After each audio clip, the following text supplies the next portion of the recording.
on cherche le rang de l'application trace qui va donc de Mn de R dans R. Autrement dit, on cherche la dimension de l'ensemble image de la trace. Alors l'ensemble image de la trace, c'est donc un sous-ensemble de R.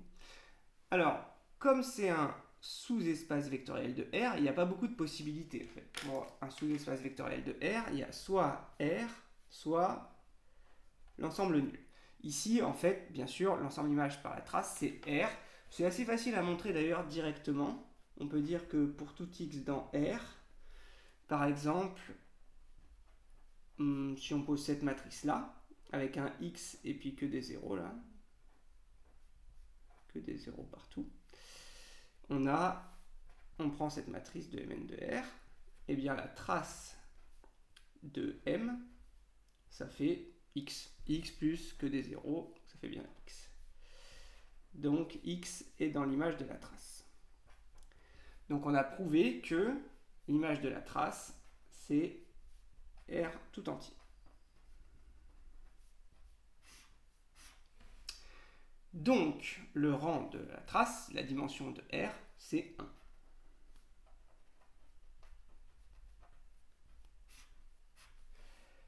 Alors maintenant, on va utiliser le théorème du rang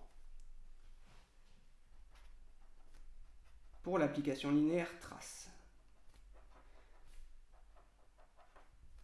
Que nous dit le théorème du rang? Ici, on n'est pas sur un endomorphisme, on est sur une application linéaire qui va de Mn de R dans R. Le théorème du rang nous dit que la dimension du noyau de la trace plus le rang de la trace est égale à la dimension de l'espace de départ. Attention, c'est l'espace de départ qui compte dans le théorème du rang quand on n'est pas sur un endomorphisme. Donc ça fait 1, ça fait n carré bien sûr, et on obtient donc que la dimension du noyau de la trace c'est égal à n carré moins 1.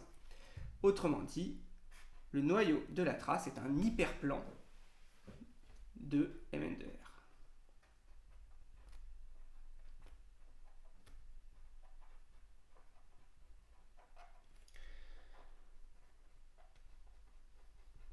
Ce qu'on appelle un hyperplan, un espace de dimension, la dimension maximale moins 1. Alors le barème là-dessus, un point pour dire que l'image de la trace est incluse dans R, un point pour dire que l'image de la trace est exactement R par un argument de dimension ou explicitement comme ceci.